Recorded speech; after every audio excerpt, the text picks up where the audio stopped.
Bonjour et bienvenue dans votre JT Agri85 TV. Nous sommes aujourd'hui avec Jean-Louis Petit sur la commune de Grosbreuil. Jean-Louis Petit, bonjour. Bonjour. Votre exploitation est située sur une zone noire pour les sangliers. Qu'est-ce que ça implique pour vous ? Pour nous, concrètement, ça implique beaucoup de dégâts et des tracas en permanence, beaucoup de dossiers administratifs à faire pour faire reconnaître notre préjudice.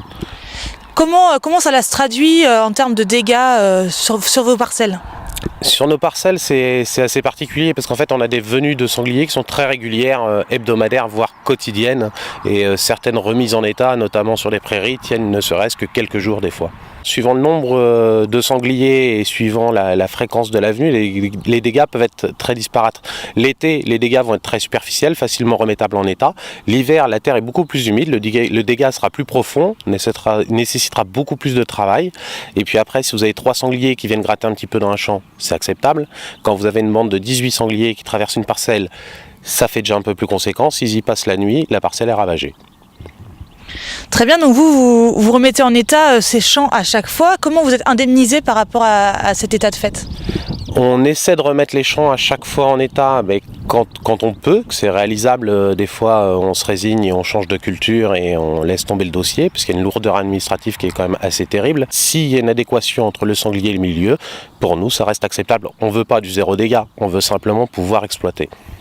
Et en termes de rendement, ou du moins d'accès au pâturage, comment ça se gère sur votre exploitation avec votre troupeau ? Avec le troupeau, ça se gère. De toute façon, moi, sur l'autre côté de la route, qui est plus proche d'un bois, je fais systématiquement le tour des clôtures le matin avant d'envoyer les vaches, parce que de toute façon, rien ne vous garantit, même si vous avez du courant dedans, que la clôture ne sera pas par terre.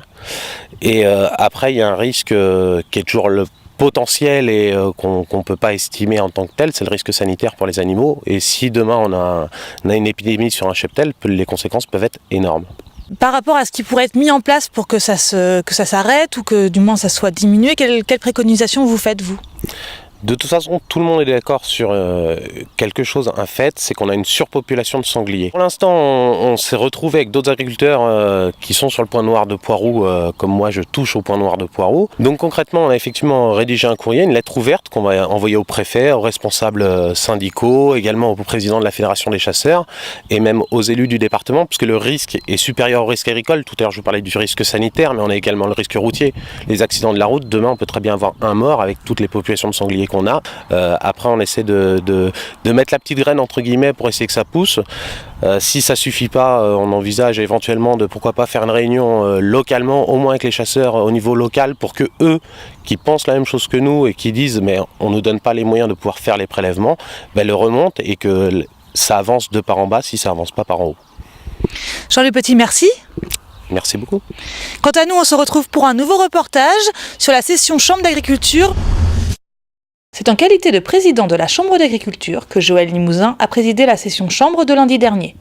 Déjà largement impliqué dans les dossiers, c'est dans la continuité qu'il a mené la séance. Cette première session, en tant que président de la Chambre d'agriculture, est axée sur des sujets importants liés bien entendu aux enjeux de l'eau et en particulier le schéma directeur d'aménagement et de gestion des eaux, le SDAGE, dont la Chambre d'agriculture, après une explication de Christian Aimé qui siège à l'agence de l'eau, nous avons émis un avis défavorable parce que les conditions ne sont pas réunies aujourd'hui pour donner une vraie ambition et surtout une reconnaissance de tout le travail fait par les agriculteurs. Deuxième chose, nous avons également mis un avis défavorable sur le plan de gestion et de risque des inondations, le PGRI, parce que il faut véritablement donner la capacité aux agriculteurs d'être protégés dans leur activité agricole, que ce soit pour les eaux marines ou que ce soit pour les eaux douces.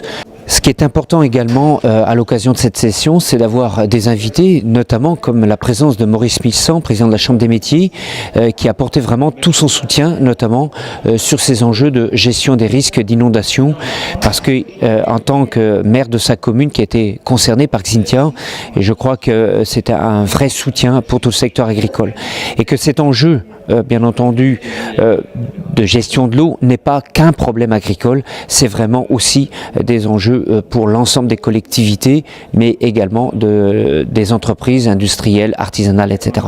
Nous avons également tout le sujet du plan de compétitivité pour le secteur agricole, tant sur le volet végétal qu'animal, dont nous allons avoir à partir du 7 avril une présentation avec le Conseil régional et également la DRAF, présentation de ce plan de compétitivité dont beaucoup d'agriculteurs attendent la mise en application avec un dispositif de subvention. Donc il faut vraiment booster, donner une ambition pour le secteur agricole. Le président a profité de cette rencontre avec les élus pour présenter les avancées dans le dossier assurance récolte dont il a la charge nationale. Sur les aspects climatiques, nous avons un vrai enjeu pour les années qui viennent, mais surtout à partir de l'année prochaine, et les Vendéens seront bien sûr concernés, que le système multirisque climatique va évoluer à partir de 2016 et permettre, y compris aux éleveurs, de pouvoir être accompagnés notamment sur une assurance prairie avec la mise en place d'un contrat socle. Et je pense que c'est important que les agriculteurs soient informés dès maintenant pour des prises de décision en 2016.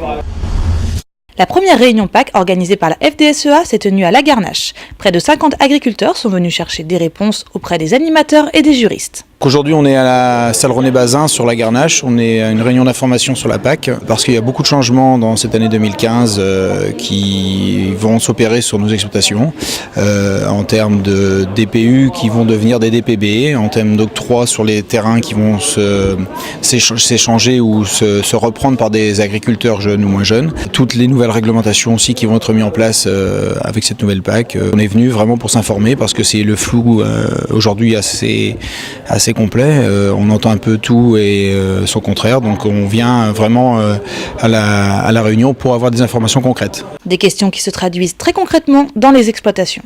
Si moi je prends mon cas particulier, en fait mon frère s'est installé dans le courant de l'année, c'est-à-dire il y a un an aujourd'hui. Il y a eu des reprises de parts d'associés, j'ai eu aussi quelques reprises de terrain, une dizaine d'hectares à côté de chez moi, donc on est dans le flou pour récupérer les DPU, on ne sait pas comment que ça va se passer.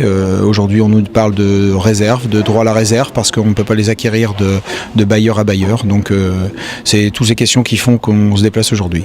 Des réunions cantonales et un accompagnement individuel sont également proposés par la FDSEA.